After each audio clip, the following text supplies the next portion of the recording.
November 20th, 1992, a Friday morning. A restorer positions a spotlight near a curtain in Queen Victoria's private chapel at Windsor Castle. Nobody thinks twice about it. The castle had stood for 900 years. It survived civil wars, world wars, centuries of royal scandal. A spotlight next to a curtain? Hardly seemed like a threat. By 11:33 that morning, everything changed. The heat from that spotlight finally proved too much. The curtain ignited, and what happened next became one of the most visually dramatic disasters in modern British royal history. The flames didn't spread, they exploded, racing through interconnected staterooms with terrifying speed, devouring ancient timbers and priceless interiors that had taken generations to create. The private chapel shared walls with Brunswick Tower, and from there, the fire found its way into the state apartments through a labyrinth of passages, service corridors, and void spaces between walls that had been accumulating for centuries. These hidden channels acted like chimneys, pulling the flames upward and outward faster than anyone could have anticipated. Within minutes, the blaze was completely unstoppable. The alarm went out across Berkshire. Fire engines from Royal Berkshire, Hampshire, Surrey, Buckinghamshire, London, and Oxfordshire converged on the castle. 200 firefighters would eventually arrive, 39 fire engines. But they faced an almost impossible challenge, fighting a fire inside a building that was essentially a medieval fortress, with walls 12 feet thick in places, ceilings 40 feet high, and floor plans that had evolved organically over 9 centuries without much regard for modern firefighting access. The water pressure in the castle's ancient plumbing was laughably inadequate. Firefighters had to run hoses from the Thames, nearly half a mile away. They pumped water from the castle's own ornamental lake. They used every available hydrant in Windsor town. And still, the fire kept spreading. Prince Andrew happened to be in residence that day. When he realized the scale of what was happening, he didn't evacuate. He organized. Staff, soldiers from the castle guard, household workers, even visitors who happened to be on the grounds, Andrew marshaled them into human chains, stretching from the burning rooms out to the safety of the quadrangle. The photographs from that day are remarkable. The prince in casual clothes, face grim with smoke and determination, personally carrying rolled carpets to safety while flames roared behind him. Castle staff passing paintings hand over hand down grand staircases, their faces lit orange by the inferno. Soldiers in ceremonial uniforms hauling furniture across cobblestones. It was chaos. Beautiful, desperate chaos. They saved an extraordinary amount. The Royal Collection staff had rehearsed emergency procedures, and those rehearsals paid off. Paintings by Rubens, Van Dyck, and Canaletto were carried to safety. Suits of armor, state furniture. The crimson drawing room's contents were almost entirely rescued. But they couldn't save everything. And they couldn't save the rooms themselves. The fire burned for 15 hours straight. 15 hours. The firefighters worked in shifts, rotating out as exhaustion and smoke inhalation took their toll. They fought the blaze from the inside when they could, retreating when ceilings collapsed, pushing back in when conditions allowed.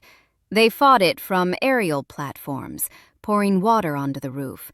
They fought it from the quadrangle, drenching the walls to stop the spread to undamaged sections. Around 3 in the morning, the wind shifted. For a few terrifying hours it seemed the fire might jump to St. George's Chapel, the medieval church that houses the remains of 10 monarchs, including Henry VIII and Charles I. Firefighters concentrated their efforts on creating a firebreak, soaking everything between the inferno and the chapel. They succeeded. The chapel survived. By dawn on November 21st, the fire was finally under control. But as the smoke cleared and television crews captured the first daylight images, the damage was staggering. 115 rooms destroyed or severely damaged. 9 staterooms gutted entirely. St. George's Hall, a vast medieval chamber that had hosted state banquets for 500 years, was nothing but a charred shell. Its magnificent ceiling collapsed into rubble on the floor. The grand reception room, with its spectacular Gothic ceiling, destroyed. The crimson drawing room, though its contents had been saved, was gutted. The state dining room, the octagon dining room, the private chapel where the fire began, reduced to blackened stone. Nearly 100,000 square feet of historic interiors gone in 15 hours. Remarkably, no one died. No one was even seriously injured. The castle had been open to visitors that morning, but the private chapel was closed to the public, and the fire was detected quickly enough that everyone evacuated safely. But here's the thing. As the ruins smoldered and the Queen surveyed the devastation, she was photographed the next day, a small figure in a headscarf picking through the wreckage of her childhood home. A different kind of fire was about to ignite, one that would burn far longer and prove far more consequential than the flames themselves, because someone had to pay to rebuild Windsor Castle. And what happened next would permanently change how the British monarchy handles money. 3 days after the fire, Heritage Secretary Peter Brooke rose in the House of Commons. The ruins were still smoldering. November 23, 1992. He'd already called the disaster a dark day for English heritage. Now he had an announcement about the restoration. The damage would be repaired. The castle would be restored properly. Estimated cost? 37 to 40 million pounds, and the government would cover it from public funds. The reasoning seemed straightforward. Windsor Castle wasn't the Queen's private property. It was part of the Crown estate, technically owned by the nation and held in trust for the monarch. The government had responsibility for its maintenance, same as any other Crown property. Paying for repairs seemed, to officials in Whitehall, like the obvious and unremarkable course of action. Rooke's statement to Parliament was measured, professional, the kind of announcement that, in normal times, might have generated a few newspaper articles and been forgotten within the week. But these were not normal times.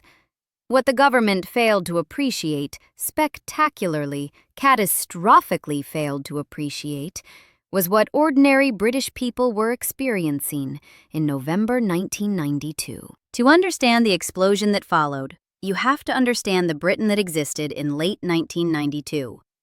Not the Britain of royal pageantry and tourism posters. The real Britain. The one where millions of people were hanging on by their fingernails. The country was suffering through one of the worst economic downturns since the Great Depression. Unemployment had climbed relentlessly through the early 90s. It hit 10.3% in 1990, then 11.2% in 1992, would peak at 11.4% the following year. That wasn't just a statistic. That was nearly 3 million people without work, 3 million families wondering how they'd pay their bills, how they'd feed their children, whether they'd keep roofs over their heads. Every week brought news of another factory closing, another high street shop shuttering its windows, another round of redundancies at companies that had seemed permanent fixtures of British life. Towns that had built their identity around a single industry, mining, shipbuilding, manufacturing, watched that industry collapse and felt the entire community collapse with it. Housing repossessions had reached record levels. The property boom of the late 80s had convinced millions of families to stretch for mortgages they could barely afford. When interest rates rose, those mortgages became impossible. Banks foreclosed. Families lost everything. In 1991 alone, over 75,000 homes were repossessed in England and Wales. The next year was even worse. These weren't irresponsible borrowers being punished for reckless decisions. These were ordinary families who had done what everyone told them to do, bought a home, invested in their future, and been crushed by economic forces beyond their control. And then came Black Wednesday. September 16, 1992. Just 2 months before the Windsor Castle fire, the British government had tied the pound sterling to the European exchange rate mechanism, essentially pegging its value to the German mark. When currency speculators began betting against the pound, the government tried to defend it. The Bank of England bought billions of pounds worth of sterling. Didn't work. Chancellor Norman Lamont raised interest rates from 10% to 12%. Didn't work. Later that same day, they announced rates would rise to 15%. 15%. For homeowners already struggling with their mortgages, this was an extinction-level event. A family paying £500 a month could suddenly face payments of $750 or more. It would have bankrupted hundreds of thousands of households. The pound crashed anyway. By evening, the government had given up, withdrawn from the ERM, let the pound fall, reversed the interest rate hikes. The immediate crisis passed, but the damage was done. Billions of pounds had been spent trying to defend the currency. Billions more had been lost by British businesses and institutions caught on the wrong side of the collapse. The British public gained nothing from this debacle, while speculators like George Soros made fortunes betting against the pound. Soros alone reportedly made over $1 billion in a single day. Chancellor Norman Lamont's reputation never recovered. He'd later be photographed buying champagne and cigarettes, an image that seemed to capture the government's detachment from ordinary people's suffering. The Conservative government's claim to economic competence was shattered. Trust in institutions, already fragile, crumbled further. This was the context. This was the Britain where millions of people had watched their government spend billions, failing to prevent a currency collapse, then been told to absorb the consequences through continued recession and unemployment. This was the Britain that Peter Brooke addressed when he announced taxpayers would pay for Windsor Castle. This was the Britain where families were losing their homes while being told to fund the Queen's residence. This was the Britain that erupted. The backlash was immediate, volcanic, unlike anything the royal family had experienced in living memory. The tabloid headlines captured the national mood with brutal clarity. Fire sale demanded one front page, calling for the Queen to sell off royal assets. Why should we pay? Asked another. One's heart bleeds, sneered a third, mocking the Queen's anticipated distress while ordinary people lost their livelihoods. The Daily Mirror mounted a sustained campaign against public funding. Even traditionally deferential papers, the ones that usually covered royal stories with respectful distance, started asking pointed questions. The Times ran opinion pieces questioning royal finances. The Telegraph's letters page filled with readers expressing views that would have been unthinkable a decade earlier. Polls showed a clear majority of the British public opposed using taxpayer money for the restoration. This wasn't a marginal disagreement. This wasn't a close split that could be spun either way. This was widespread, emphatic rejection of what the government had presented as a routine administrative decision. And something else was happening. Something that hadn't happened in quite this way before. People who had never questioned the monarchy were suddenly asking questions they'd never felt permission to ask. Questions about royal wealth, about who owned what, about the difference between crown property and private property, about why a family of such extraordinary privilege, a family that lived in palaces and collected priceless art and never had to worry about mortgage payments or redundancy, expected ordinary taxpayers to pay their repair bills. In pubs and offices and living rooms across the country, conversations that had once been taboo became commonplace. How much was the Queen actually worth? Why didn't she pay taxes like everyone else? Why were taxpayers funding the lifestyles of minor royals nobody had heard of? The fire had, quite literally, pulled back a curtain, and what people saw made them angry. But the timing made everything worse. Because 1992 hadn't just been a year of economic catastrophe for ordinary Britons. It had been, as the Queen herself would shortly acknowledge, an annus horribilis for the royal family, and the public had watched every excruciating moment of it unfold. The year had begun with the announcement that the Duke and Duchess of York, Prince Andrew and Sarah Ferguson, were separating. This was embarrassing but survivable. Andrew had never been the most popular royal, and Fergie had always been viewed with a mixture of affection and bemusement by the British public. Then came March, when it was confirmed that Princess Anne, the Queen's only daughter, would divorce Captain Mark Phillips. Again, not catastrophic. Anne had always been the sensible one, and her marriage had clearly been troubled for years. The public sympathy was largely with her. But then, the real disasters began. In June 1992, Andrew Morton's book, Diana, Her True Story, was published, and it was a bomb. Morton's book told Diana's side of her marriage to Charles in devastating detail. The eating disorders, the suicide attempts, the coldness of the royal family, Charles's long relationship with Camilla Parker Bowles, the isolation and despair of life behind palace walls. Diana had secretly cooperated with Morton, providing information through intermediaries, and the result was a portrait of royal dysfunction that horrified and fascinated the nation in equal measure. The book sold millions of copies. It was serialized in newspapers. It was debated on television. It transformed Diana from a silent, suffering figure into a sympathetic victim, and transformed Charles, by contrast, into something close to a villain. The palace denied Diana's involvement. Nobody believed them. In August, things got worse, much worse.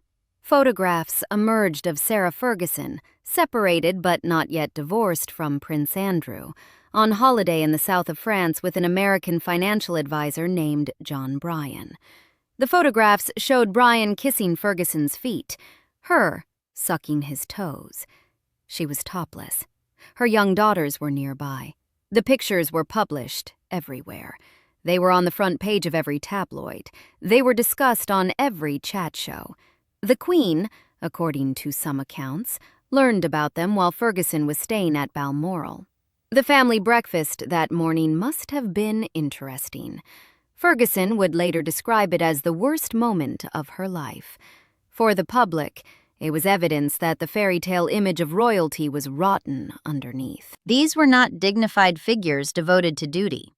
These were dysfunctional celebrities whose private lives were indistinguishable from soap opera. November brought the separation of Charles and Diana, formally announced by Prime Minister John Major on December 9th, though the couple had been living apart for months. And just days before the fire, the Camillagate tapes had emerged, a recording of an intimate phone conversation between Charles and Camilla that was so explicit, so embarrassing, that newspapers debated whether to print the full transcript. Most did. This was the royal family that was now asking for public sympathy. This was the family whose castle had burned down. This was the family expecting taxpayers, struggling, suffering, foreclosed upon taxpayers, to pay for the repairs. 4 days after the fire, on November 24, 1992, the Queen delivered a speech at Guildhall, marking her 40th anniversary on the throne. Speaking with a heavy cold and visible emotion, her voice hoarse, she described 1992 as an annus horribilis, a horrible year. She was referring to all of it, the separations, the scandals, the books and tapes and photographs. The fire was simply the catastrophic coda to 12 months of relentless humiliation. But if she hoped for sympathy, she misjudged the national mood. Many felt the royal family had brought their troubles upon themselves. The fire was genuinely tragic. 900 years of history, irreplaceable craftsmanship, architectural heritage of global significance. But it wasn't the same as losing your job, losing your home. wondering how you'd feed your children while the government spent billions defending a currency that collapsed anyway. The Queen's lament seemed, to many ears, profoundly out of touch. While British tabloids raged and politicians scrambled to contain the fallout, something quietly different was happening across the Commonwealth and beyond. People who loved the monarchy, who felt a genuine personal connection to the royal family and British history, started sending money to help. This wasn't organized, wasn't solicited. It just happened. Within weeks of the fire, the Royal Collection Trust began receiving unsolicited donations from individuals around the world. Letters arrived containing checks and postal orders, often accompanied by handwritten notes expressing sympathy and support. Many came from Commonwealth nations, Canada, Australia, New Zealand, where citizens felt a sense of ownership over British royal heritage that went beyond politics or economics. These weren't wealthy donors seeking recognition or tax benefits. They were ordinary people who wanted to play a part in preserving something they loved. Teachers and pensioners and shop workers who sent £5 or £20 or whatever they could spare, because Windsor Castle meant something to them, because the Queen meant something to them, because the connection between Crown and Commonwealth wasn't just constitutional, it was emotional. The Getty Grant Program, the American philanthropic foundation established by oil magnate J. Paul Getty, contributed to the restoration, recognizing Windsor Castle's significance as a global cultural treasure. Heritage organizations throughout the Commonwealth made contributions.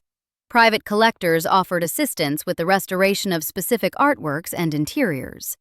The total raised from voluntary donations represented a small fraction of the overall restoration cost, millions, not tens of millions. But the gesture mattered enormously. It demonstrated that the disaster had touched people around the world, that Windsor Castle's significance extended far beyond the British Isles, that the monarchy still commanded genuine affection, even in its moment of crisis. The donations provided an important counter-narrative to the dominant story of public anger. Yes, many British taxpayers were furious about the funding proposal, but many others, both at home and abroad, genuinely wanted to help. The controversy had revealed something complicated about the monarchy's relationship with its public. Not simple affection, not simple resentment, something messier, more human, more interesting. The government and palace quickly recognized the initial funding plan was politically dead. Something had to change, fast. Behind the scenes, negotiations were already underway. The Queen's private advisors had been discussing royal finances for months, even before the fire, recognizing that public attitudes were shifting and that the old arrangements couldn't hold forever. The Windsor controversy accelerated everything. The first major response came on February 11, 1993, and it represented one of the most significant changes to British royal finances in modern history. The Queen would voluntarily pay income tax on her private income. Think about what that means. For 60 years, since the arrangement quietly lapsed after the death of George VI in 1952, British monarchs had not paid income tax. The Crown was exempt. This was not a privilege that had been demanded or defended. It simply existed. A legacy of older constitutional arrangements that nobody had thought to challenge. Until now. Palace officials were careful to note that discussions about the Queen paying tax had actually begun before the Windsor fire, in meetings that stretched back to the summer of 1992. Whether that was entirely true or represented some face-saving revisionism designed to make the decision appear voluntary rather than forced, the timing was undeniably shaped by the political pressure from the controversy. The announcement came precisely when it was most needed. The arrangement took effect in April 1993. Queen Elizabeth II became the first monarch to voluntarily pay income tax since the practice ended for the Crown in the 1930s. Her father, George VI, had been the last monarch to pay. The arrangement had quietly lapsed after his death. The Queen would pay tax on her private income from investments, rents, and other personal sources. The sovereign grant, public funds provided for official duties, would remain tax-free, as it was considered payment for public service rather than personal income. But the principle had been established. The monarch was no longer above the tax system that everyone else had to navigate. The decision was accompanied by broader restructuring of royal finances. Most members of the extended royal family were removed from the civil list, meaning they would no longer receive annual payments from public funds. This addressed another source of public irritation: the perception that taxpayers were supporting a vast extended family of minor royals, whose contribution to national life was questionable at best. Under the new arrangements, only the Queen, the Duke of Edinburgh, and the Queen Mother would continue receiving civil list payments directly. Other working royals, those who carried out official duties, would be reimbursed by the Queen personally from her own funds. The financial reforms sent a clear message. The monarchy understood something fundamental had shifted. The deference and unquestioning support that had characterized much of the Queen's reign could no longer be taken for granted. The British public expected transparency, accountability, a sense that the royal family understood the lives of ordinary people and was willing to share at least some of their burdens. Paying tax wasn't just a practical concession to political pressure, it was a symbolic acknowledgement of a new relationship between crown and country. But the tax announcement addressed broader questions about royal finances. The specific question of who would pay for Windsor Castle still needed a practical answer. What emerged would have seemed unthinkable just a few years earlier. On April 29, 1993, the announcement came. Buckingham Palace would open its doors to paying visitors.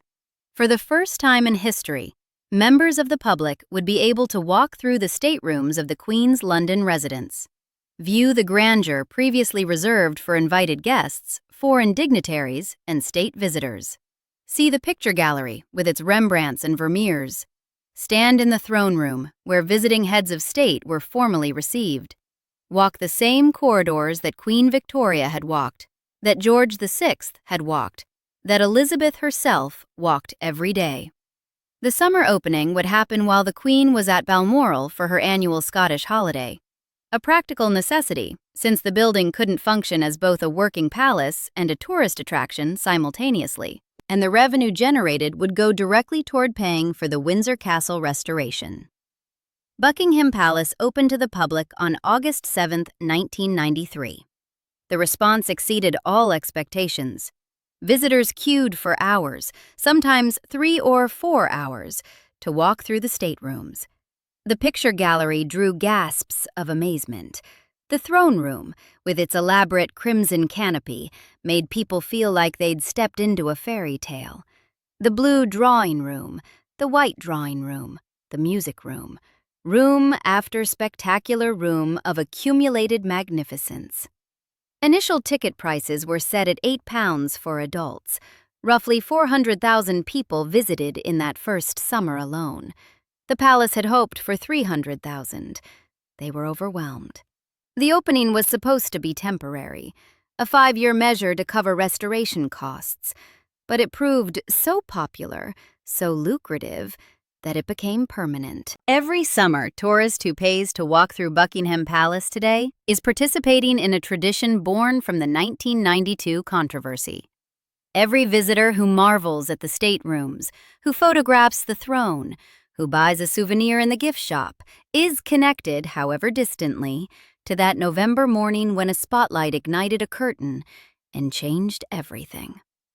The financial impact was substantial. Over the 5 years of the Windsor Restoration Project, Buckingham Palace admissions generated approximately 70% of the total cost of repairs. The remaining 30% came from other sources within the royal estate. Savings achieved through efficiency measures on the civil list, contributions from the Royal Collection Trust, and the broader reorganization of royal finances that had accompanied the tax announcement. In the end, despite Peter Brooke's initial announcement, Not a single penny of direct taxpayer funding went toward rebuilding Windsor Castle. Not one penny. The final cost came to £36.5 million, slightly under the original estimate and completed on schedule. The solution was elegant, practical, and perhaps most importantly, gave the public something in return for their earlier outrage: access to a building they'd previously been forbidden to enter. The angry taxpayers of 1992 had accomplished something remarkable. Through their fury, their letters to newspapers, their calls to radio phone-ins, their poll responses and subscription cancellations, and general refusal to accept what the government presented as routine, they'd forced fundamental changes to how the British monarchy operated. The Queen now paid income tax. Buckingham Palace was now open to the public. The relationship between Crown and country had been permanently renegotiated. With the funding settled, the actual work of restoration began. It would take 5 years, thousands of skilled craftspeople, and the resolution of complex questions about how to rebuild rooms that had evolved over centuries. How do you restore something that wasn't built all at once? How do you recreate interiors that represented layers of history, accumulated decisions, centuries of modification and improvement? The Duke of Edinburgh took particular interest in the design decisions. He chaired meetings, reviewed proposals, pushed back when he disagreed. The central question facing the restoration team was whether to recreate what had been lost or to create something new that respected the castle's character while acknowledging this was the late 20th century. Different rooms received different answers. St. George's Hall presented the most dramatic opportunity. The great ceremonial chamber had been gutted, its Victorian ceiling collapsed, its walls blackened, centuries of accumulated grandeur reduced to rubble and ash. The medieval hall had been substantially remodeled in the 19th century, during George IV's reign by architect Geoffrey Wyatville. The fire destroyed that Victorian incarnation. The decision? Create something new. Something that drew on the hall's medieval origins while incorporating contemporary elements. Architect Giles Downes of the firm Seidel Gibson was commissioned to design the new interiors, and his vision proved transformative. Downes designed a magnificent new hammer-beam roof made from green oak that would darken and mature over the coming decades. The construction required over 350 tons of English oak, carefully selected and shaped by craftspeople using both traditional techniques and modern precision engineering. The new ceiling featured elaborate carvings, including the shields of all Knights of the Garter throughout history, over 700 shields in total, each one individually carved, honoring the hall's ancient connection to the order while creating something distinctly of its own era. The effect is stunning. Visitors today often don't realize they're looking at a modern interpretation rather than a medieval original. The new St. George's Hall feels ancient. It feels right. But it's not a reproduction. It's a response to history, a contemporary answer to a centuries-old question. The private chapel, where that fateful spotlight had been positioned, received an even more striking treatment. The small chapel had been decorated in the Victorian Gothic style, all heavy ornamentation and historical pastiche. Instead of recreating what had been destroyed, Downes and the restoration team created something entirely new. A modern Gothic design that respects the chapel's religious function while making no pretense of being historical reconstruction. The new chapel features spectacular contemporary stained glass and woodwork that are clearly of their own time. It's a bold choice, a statement that the past can be honored without being slavishly copied. Some rooms were meticulously returned to their pre-fire state, where sufficient documentation existed and where historical accuracy seemed paramount. Others were reimagined entirely. The restoration became, in its way, a statement about how Britain understood its relationship to history. You couldn't simply recreate the past, but you could honor it while acknowledging that time moves forward. that destruction can create opportunity, that loss can be transformed into something new and beautiful. The work was completed in November 1997, almost exactly 5 years after the fire, on budget, on schedule. The Queen toured the restored rooms with obvious emotion. The castle that had been her childhood home, her father's home, the home of English monarchs for 900 years, was whole again. Different, but whole.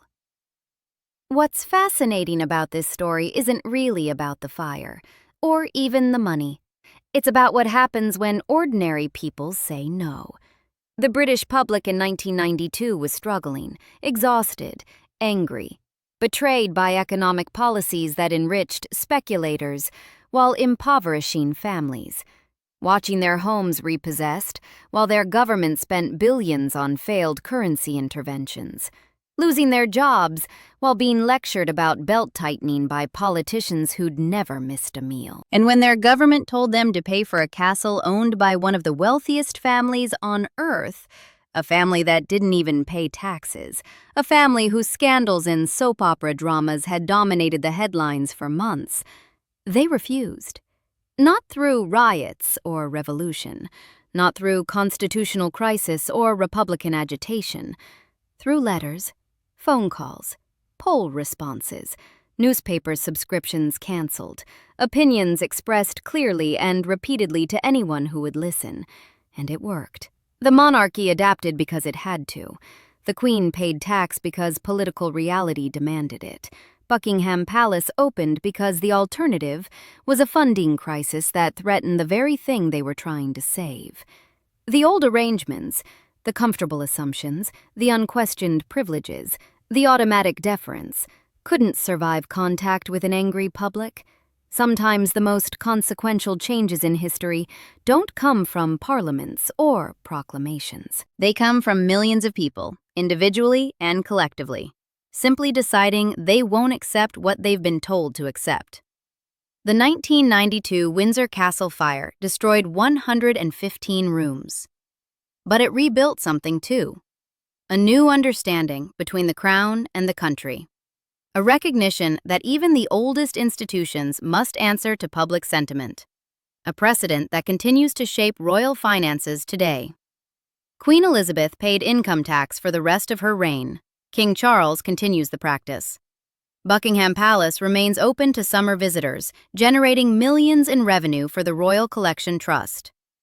The precedent established in 1993 became simply the way things are done, so normal that most people don't remember it was ever different. And Windsor Castle? It stands today, fully restored, a blend of ancient history and late 20th century craftsmanship. Visitors walk through St. George's Hall and see those 700 carved shields, that magnificent hammer beam ceiling, and most don't realize they're looking at something created in their own lifetime. They don't know about the fire, the controversy, the public revolt, the compromise that changed everything. They don't know that every carved shield on that spectacular ceiling represents a choice made in the aftermath of disaster. If you have a family story about Windsor Castle, if you remember the 1992 fire, or if someone you know worked on the restoration, or if your family was among those who sent donations to help rebuild, I'd genuinely love to hear about it in the comments. These stories connect us to history in ways that facts and figures never can. Subscribe for more stories like this.